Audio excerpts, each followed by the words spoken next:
ഇവിടെ ക്ലാസ്സിൽ ആദ്യമായിട്ട് ഉടമ്പടി എടുക്കുമ്പോൾ എല്ലാ ആൾക്കാർക്കും അറിയാം നമുക്കൊരു ക്ലാസ് ഉണ്ടാവാറാണ്. അപ്പോൾ ക്ലാസ്സിലിരിക്കുമ്പോൾ തന്നെ മാതാവ് എനിക്ക് 20 എന്നുള്ളൊരു ബോധ്യം എൻ്റെ മനസ്സിൽ തന്നു.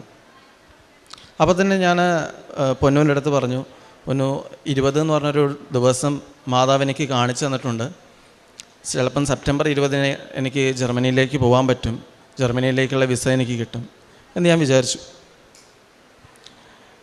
അതിനുശേഷം ഞാൻ ഇവിടെ നിന്ന് പോയതിനു ശേഷം തിരിച്ചുള്ള യാത്ര, അതായിരുന്നു മാതാവിൻ്റെ ജീവിതത്തിൽ ആദ്യമായിട്ട് ചെയ്തൊരു അത്ഭുതം എന്ന് പറയുന്നത്.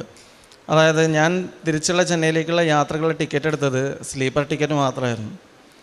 അതെന്തുകൊണ്ടാണെന്നൊന്നറിയില്ല, ഓട്ടോ അപ്ഗ്രേഡായിട്ട് തേർഡ് എ സി എടുത്തിട്ടാണ്, തേർഡ് AC ഓട്ടോ അപ്ഗ്രേഡ്, ഒരു പൈസയോ ഒന്നും എക്സ്ട്രാ ഒന്നും എനിക്ക് കൊടുക്കേണ്ട വന്നില്ല, ഓട്ടോ അപ്ഗ്രേഡായി എനിക്കങ്ങനെ പോകാൻ പറ്റി. അപ്പം എൻ്റെ മനസ്സിലൊരു തോട്ട്, അതായത് അമ്മ കൃപാസന മാതാവ് എൻ്റെ